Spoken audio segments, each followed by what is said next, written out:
ଶ୍ରୋତାବନ୍ଧୁ ସାହିତ୍ୟିକଟିଏ କେବଳ ଆବେଗପ୍ରବଣ ହେଲେ ହୁଏନି, ତତ୍ସହିତ ସମ୍ବେଦନଶୀଳ, ଜୀବନନିଷ୍ଠ, ସ୍ପଷ୍ଟବାଦୀ, ନିର୍ଭୀକ ତଥା ସହୃଦୟ ହେବା ମଧ୍ୟ ଅତି ଆବଶ୍ୟକ।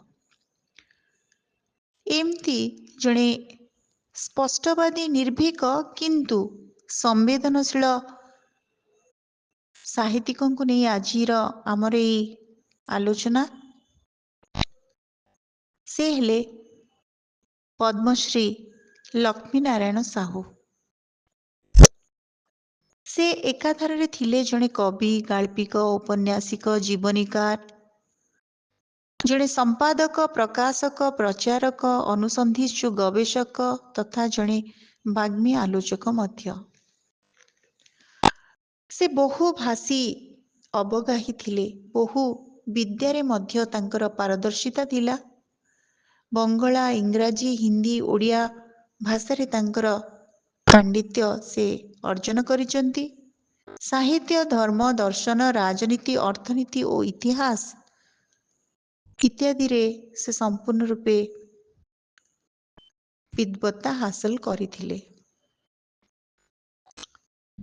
ଶ୍ରୋତାବନ୍ଧୁ, ଲକ୍ଷ୍ମୀନାରାୟଣ ସାହୁଙ୍କର ଗୋଟେ କବିତାର ପଦ ଯେଉଁଥିରେ ଆମେ ମାପିପାରିବା ସମାଜ ପାଇଁ, ମଣିଷମାନଙ୍କ ପାଇଁ ତାଙ୍କର ଯେଉଁ ହୃଦୟବତ୍ତା, ତାଙ୍କ ଭଲ ପାଇବାର ଯେଉଁ ଏତେ ଆନ୍ତରିକତା। କବିଙ୍କ ଶବ୍ଦରେ, ବକ୍ଷ ଭରାଏ ପିୟୁଷ କାରେ ମୁଁ ଦେବି ଗୋ, ବକ୍ଷ ଭରାଏ ପିୟୁଷ କାରେ ମୁଁ ଦେବି ଗୋ, ଅତି ଉଚ୍ଚାଟ କରେ ମତେ ଦିବା ରାତି ଗୋ, ଅତି ଉଚ୍ଚାଟ କରେ ମତେ ଦିବା ରାତି ଗୋ। ଶ୍ରୋତାବନ୍ଧୁ, ପଦ୍ମଶ୍ରୀ ଲକ୍ଷ୍ମୀନାରାୟଣ ସାହୁ ମାତା ଅନ୍ନପୂର୍ଣ୍ଣା ଦେବୀ, ପିତା କ୍ଷେତ୍ରମୋହନ ସାହୁଙ୍କ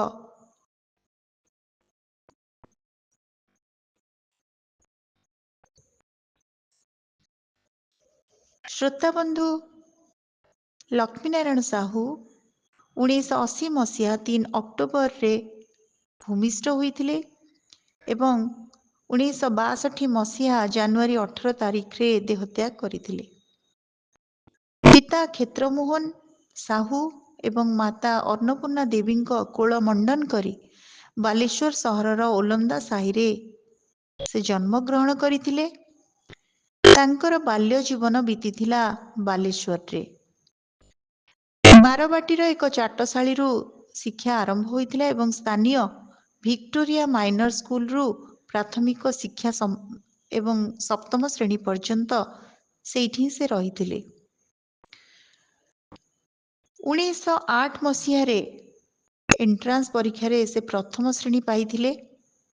ଲକ୍ଷ୍ମୀନାରାୟଣଙ୍କ ସମଗ୍ର ଜୀବନ ଜଣେ ଅଧ୍ୟାୟର ଜୀବନ। ରେଭେନ୍ସା କଲେଜରେ ISC ଶ୍ରେଣୀରେ ନାଁ ଲେଖାଇଲେ, ଦ୍ୱିତୀୟ ଉଦ୍ୟମରେ ପାସ୍ ହେଲେ, ଇଞ୍ଜିନିୟରିଂ ପଢ଼ିବା ପାଇଁ ନାମ ଲେଖାଇଲେ କଲିକତା ସ୍ଥିତ ଶିବଗୁପ୍ତ କଲେଜରେ, ମାତ୍ର ଅକୃତକାର୍ଯ୍ୟ ହୋଇ ଓଡ଼ିଶା ଫେରିଲେ। ତଥାପି ମଧ୍ୟ ସେ ହାରିଲେ ନାହିଁ। ସ୍ନାତକ ଓ ସ୍ନାତକୋତ୍ତର ଶିକ୍ଷା ଲାଭ କଲେ।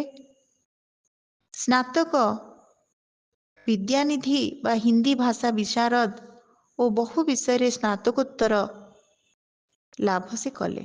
ଦର୍ଶନ ଶାସ୍ତ୍ରରେ ସ୍ନାତକୋତ୍ତର ହେବାର ପ୍ରବଣତା ତାଙ୍କର ସଫଳ ହୋଇପାରିଲା ନାହିଁ, କିନ୍ତୁ ଅର୍ଥନୀତିରେ ସେ ସ୍ନାତକୋତ୍ତର ଲାଭ କରିଥିଲେ। 1917 ମସିହା କଟକ ମିଶନ ସ୍କୁଲର ଶିକ୍ଷକତାରୁ ତାଙ୍କର ଶିକ୍ଷକତା ଆରମ୍ଭ ହୋଇଥିଲା। ଡିସେମ୍ବର 1916ରେ ଶିକ୍ଷକତା ବୃତ୍ତି ଛାଡ଼ିଲେ। 1917ରେ ଭାରତ ସେବକ ସମିତିରେ ଯୋଗଦାନ କଲେ, ଯାହାର ପ୍ରତିଷ୍ଠାପକ ଥିଲେ ଗୋପାଳ କୃଷ୍ଣ ଗୋଖଲେ। ଏଇଠୁ ଆରମ୍ଭ ହେଲା ତାଙ୍କର ସେବକର ଜୀବନ। ଭାରତର ବିଭିନ୍ନ ସ୍ଥାନକୁ ସେ ଯାତ୍ରା କରିଛନ୍ତି। ଆର୍ଥିକ ଦୁସ୍ଥିତିରୁ ମୁକ୍ତି ପାଇଁ କୃଷି, ବାଣିଜ୍ୟ, କୌଳିକ ବୃତ୍ତି ପ୍ରତି ଅନୁରକ୍ତି ସୃଷ୍ଟି କରିବା ଉଦ୍ଦେଶ୍ୟରେ ସେ ଯାଇଛନ୍ତି ସିମଲା, ଦିଲ୍ଲୀ, ଆହ୍ଲାବାଦ, ବନାରସ, କଲିକତା, କେଦାରନାଥ, ବଦ୍ରିନାଥ, ଜାମଶେଦପୁର, ବମ୍ବେ, ମାନ୍ଦ୍ରାଜ, ଏମିତି ଅନେକ ସ୍ଥାନକୁ। ବିଭିନ୍ନ ସ୍ଥାନରେ ବାଳିକା ବିଦ୍ୟାଳୟ, ନୈଶ୍ୟ ବିଦ୍ୟାଳୟ, କୋଅପରେଟିଭ ସୋସାଇଟି, କୋଅପରେଟିଭ ଷ୍ଟୋର୍ସ ଓ ସେବା ସମିତିମାନ ମଧ୍ୟ ପ୍ରତିଷ୍ଠା କରିଛନ୍ତି। ବନ୍ୟା ଓ ବାତ୍ୟା ପ୍ରପୀଡ଼ିତ ମଣିଷମାନଙ୍କ ସେବାରେ ନିଜ ମନ ପ୍ରାଣକୁ ଢାଳି ଦେଇଥିଲେ ଲକ୍ଷ୍ମୀନାରାୟଣ ସାହୁ। ଓଡ଼ିଶା ସ୍ୱତନ୍ତ୍ର ପ୍ରଦେଶ ଗଠନ, ଭାରତର ମୁକ୍ତି ସଂଗ୍ରାମ, ଗାନ୍ଧିଜୀଙ୍କ ରଚନାତ୍ମକ ବିଚାରର କର୍ମୀ ମଧ୍ୟ ସେ ସାଜିଛନ୍ତି। ଅତନ୍ତ୍ର ଯାତ୍ରା, ଭବଘୁରା ଜୀବନ ଓ ସେବା କର୍ମର ଚଳନ୍ତି ଅନୁଷ୍ଠାନ ଥିଲେ ପଦ୍ମଶ୍ରୀ ଲକ୍ଷ୍ମୀନାରାୟଣ ସାହୁ। ଶ୍ରୋତାବନ୍ଧୁ, ମୋ ବାରବୁଲା ଜୀବନ ପଦ୍ମଶ୍ରୀ ଲକ୍ଷ୍ମୀନାରାୟଣ ସାହୁଙ୍କର ଏକ ଉଚ୍ଚ କୋଟିର ଆତ୍ମଜୀବନୀ, ଯାହାର ପ୍ରଥମ ପ୍ରକାଶନ 1968 ମସିହାରେ ହୋଇଥିଲା। ତେବେ ତାଙ୍କର ଜନ୍ମ ଯେଉଁ ଅକ୍ଟୋବର ମାସ 3 ତାରିଖରେ ହେଇଥିଲା ବୋଲି ଆମେ କଥା ହେଉଥିଲେ, ସେଥିରେ ତାଙ୍କର ପ୍ରଥମ ନାମ ଥିଲା ଗୌର। ପରେ ଗୁରୁବାରରେ ସେ ଜନ୍ମ ହୋଇଥିଲେ ବୋଲି ଏଇ ନାମ ପରିବର୍ତ୍ତେ ରଖାହେଲା ଲକ୍ଷ୍ମୀ। ତାଙ୍କର ମହତ୍ ଜୀବନ ସମ୍ପର୍କରେ ଶ୍ରୀ ହରେକୃଷ୍ଣ ମହତାବ ଉଲ୍ଲେଖ କରନ୍ତି, ବିପ୍ଳବୀର ଜୀବନ ସର୍ବଦା ଏକାକୀ, ସେ ଆସିଥିଲେ ଗଲେ ମଧ୍ୟ ଏକା, କିନ୍ତୁ ରଖିଦେଇ ଗଲେ ଏକ ବିରାଟ କାହାଣୀ, ଅଧ୍ୟବସାୟ, ସେବା ପରାୟଣତାର, ସମାଜରେ ନୂତନ ଚେତନାର ଅବତାରଣାର। ଆଜି ସେ ଜୀବନୀ ହୁଏତ ଉପନ୍ୟାସ ପରି ମନେ ହୋଇପାରେ, ବାସ୍ତବିକ ଲକ୍ଷ୍ମୀନାରାୟଣ ବାବୁଙ୍କ ଜୀବନ ଆଦର୍ଶବାଦର ଏକ ଜୀବନ୍ତ ଉପନ୍ୟାସ। ତାଙ୍କ ବ୍ୟକ୍ତିତ୍ୱ ସମ୍ପର୍କରେ ଶ୍ରୀ ବାଞ୍ଛାନିଧି ଦାସ ଗାଇ ଉଠିଥିଲେ, ସାଧା ସିଧା ସଫା ସରଳ ସତେଜ ଜୀବନଟା ନୁହେଁ ମଳିଧୂଳି, ଅହମିକାହୀନ ଆବେଗ ଉଚ୍ଛ୍ୱାସ, ଜ୍ଞାନ ବୈରାଗ୍ୟ ସେବା ଝୁଲି, କବି ବାଗ୍ମୀ ପ୍ରାଜ୍ଞ ସାଧକ ମଣିଲ, ଜୀବନଟା ଭାବ ଶିଖା ଖାଲି। ପ୍ରକୃତରେ ଶ୍ରୋତାବନ୍ଧୁ, ଭାବ ଶିଖାର ଦୀପଦଣ୍ଡୀ ଥିଲେ ପଦ୍ମଶ୍ରୀ ଲକ୍ଷ୍ମୀନାରାୟଣ ସାହୁ। ତାଙ୍କର ଜୀବନ ଥିଲା ଭାବାବେଶ, ଭାବାବେଗ ଓ ଭାବ ପ୍ରବଣତାର ସୁସମନ୍ୱୟ।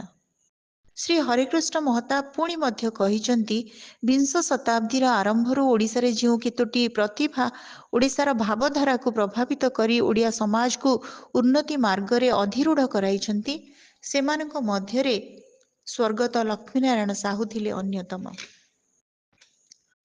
ଶ୍ରୋତାବନ୍ଧୁ, ଭାରତ ସେବକ ସମିତି ହିଁ ଲକ୍ଷ୍ମୀନାରାୟଣଙ୍କ ଜୀବନଯାତ୍ରାକୁ ଗତିଶୀଳ କରେଇଥିଲା। ସମିତି ଆନୁକୂଲ୍ୟରେ ସେ ସହକାର, ଷ୍ଟାର ଅଫ୍ ଉତ୍କଳ ନାମକ 2 ଗୋଟି ପତ୍ରିକା ପ୍ରକାଶନର ଦାୟିତ୍ୱ ନେଇଥିଲେ। ଏଥିପାଇଁ କ୍ଷତିଗ୍ରସ୍ତ ମଧ୍ୟ ହୋଇଥିଲେ। ସହକାରକୁ ବାଳକୃଷ୍ଣ କର ଓ ଷ୍ଟାର ଅଫ୍ ଉତ୍କଳକୁ ରାଜକୃଷ୍ଣ ବୋଷଙ୍କ ହାତକୁ ଟେକି ଦେଇଥିଲେ। ପତ୍ରିକା ପ୍ରକାଶନର ଝୁଙ୍କ୍ ତାଙ୍କର ଆଉ ରହିଲା ନାହିଁ।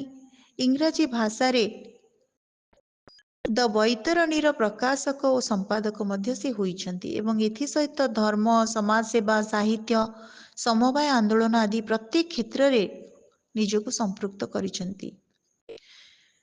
ମହିମା ଧର୍ମ ପ୍ରଚାର ସଭା, ସିଂହଭୂମି ସାହିତ୍ୟ ସମ୍ମିଳନୀ, ଉତ୍କଳ ସମ୍ମିଳନୀ, ଉତ୍କଳ ସାହିତ୍ୟ ସମାଜ, ଓଡ଼ିଶା ବିଧାନସଭା, ସବୁଠାରେ ସେ ନିର୍ବାଚିତ ହୋଇଥିଲେ। ସବୁଠି ତାଙ୍କର ସ୍ଥିତି। ଓଡ଼ିଶାରେ ଜୈନ ଧର୍ମ ସମ୍ପର୍କରେ ଗବେଷଣା ପାଇଁ ଉତ୍କଳ ବିଶ୍ୱବିଦ୍ୟାଳୟ ତାଙ୍କୁ ଡିଲିଟ୍ ସମ୍ମାନରେ ସମ୍ମାନିତ କରିଛି ଏବଂ ସାହିତ୍ୟ ଓ ଜନସେବା ସମର୍ପିତ ଜୀବନ ପାଇଁ ଭାରତ ସରକାର ପଦ୍ମଶ୍ରୀ ଉପାଧିରେ ତାଙ୍କୁ ସମ୍ବର୍ଦ୍ଧିତ କରିଛନ୍ତି। ଶ୍ରୋତାବନ୍ଧୁ, ପଦ୍ମଶ୍ରୀ ଲକ୍ଷ୍ମୀନାରାୟଣ ସାହୁଙ୍କର ସୃଷ୍ଟି ସମ୍ଭାର ସମ୍ପର୍କରେ ଟିକେ ଆଲୋଚନା କରିବା।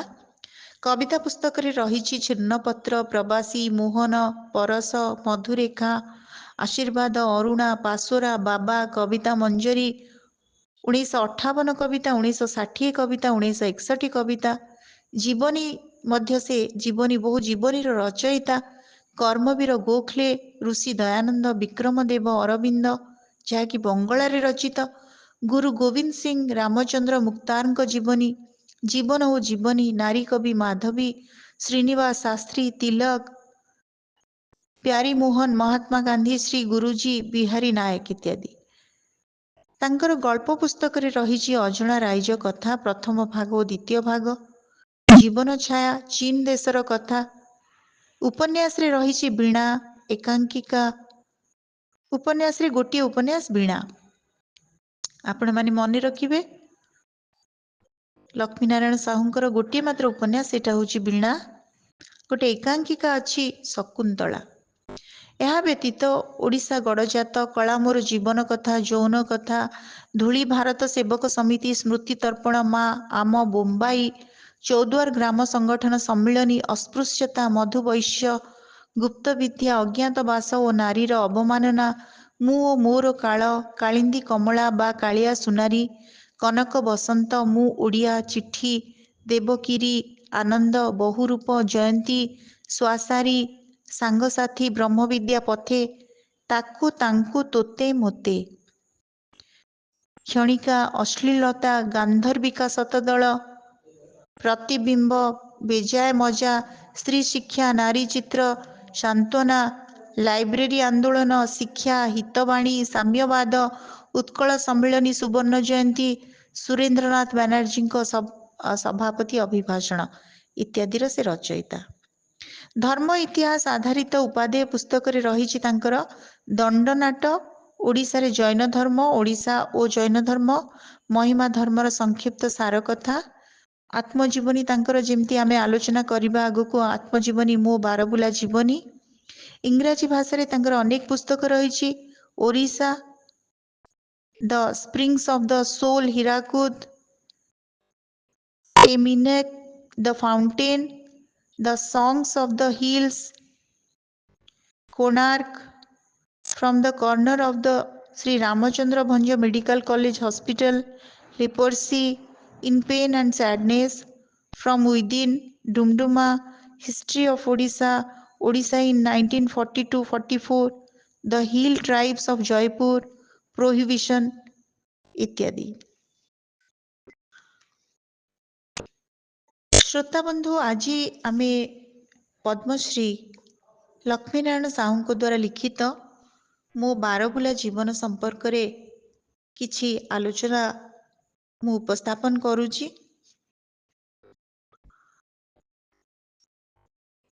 आत्मजीवनी रे ए जो मो बारबुला जीवन, एथिरे 8 गोटी परिच्छेद बा अध्याय रहिछि।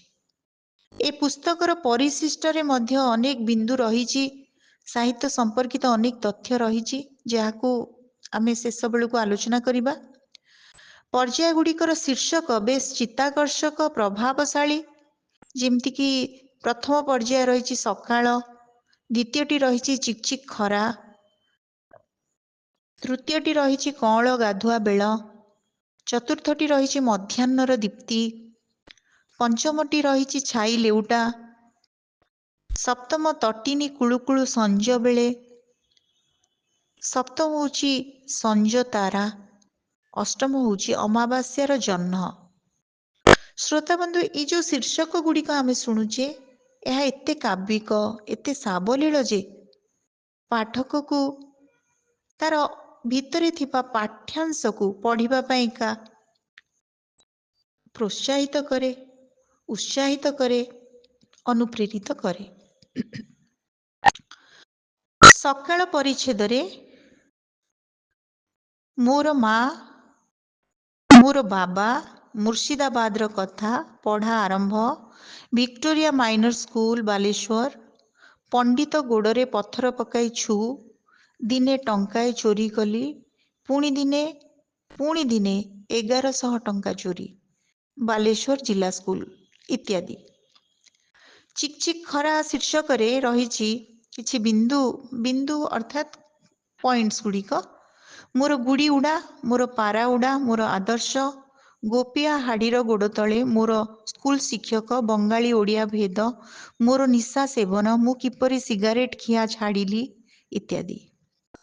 कଅଁଳ ଗାଧୁଆ ବେଳ शीर्षक अंतर्भुक्त मोर विवाह, मोर पुनर्विवाह, मोर 2 विवाह, मोर आईएससी परीक्षा, शिवपुर इंजीनियरिंग कॉलेज, बेकार जीवन इत्यादि।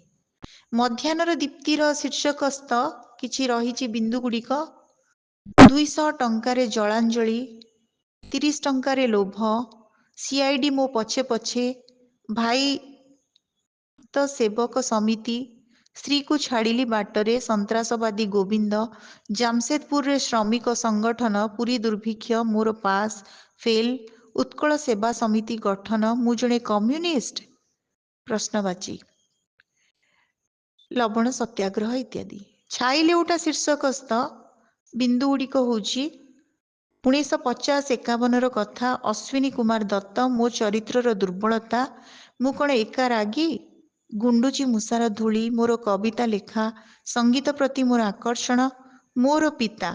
ମୋର ପିତା, ଏ ଯେଉଁ ସବ୍ ହେଡିଂ ଅଛି ସେଥିରେ ଅଛି ଗୋଟିଏ ମୁସଲମାନ ବୁଢ଼ା, ଗୋଟିଏ ହିନ୍ଦୁସ୍ତାନୀ ମୋଚି ଇତ୍ୟାଦି।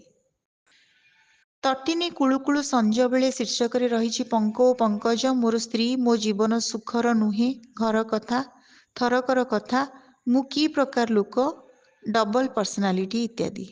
ସଞ୍ଜତାରାରେ ଅନ୍ତର୍ଭୁକ୍ତ ପଣ୍ଡିତ ହୃଦୟାନନ୍ଦ କୁଞ୍ଜରୁ, ଠକ୍କର ବାପା, ଗୋପାଳକୃଷ୍ଣ ଦେବଧର, କବିବର ରାଧାନାଥ, ଲକ୍ଷ୍ମୀକାନ୍ତ, ସାଧକ ଚିନ୍ତାମଣି, ବ୍ରଜସୁନ୍ଦର ଦାସ, ବିରାଜ ମୋହନ ସେନାପତି, ଡକ୍ଟର ପ୍ରାଣକୃଷ୍ଣ ପରିଜା, କିଶୋରୀ ମୋହନ ଦାସ, ବିପିନ ବିହାରୀ ଚୌଧୁରୀ, ପଣ୍ଡିତ ବିନାୟକ ମିଶ୍ର, ବିଶ୍ୱକବି ରବୀନ୍ଦ୍ରନାଥ, ଏବଂ ଆଉ ଗୋଟେ ଶେଷ ଯେଉଁ ଅଛି ଶୀର୍ଷକ ଅଷ୍ଟମତମ ଅମାବାସ୍ୟାର ଜହ୍ନ, ସେଥିରେ 2ଟା ବିନ୍ଦୁ ରହିଛି, ମୋର ଧର୍ମ, ମୋର ମର୍ମ।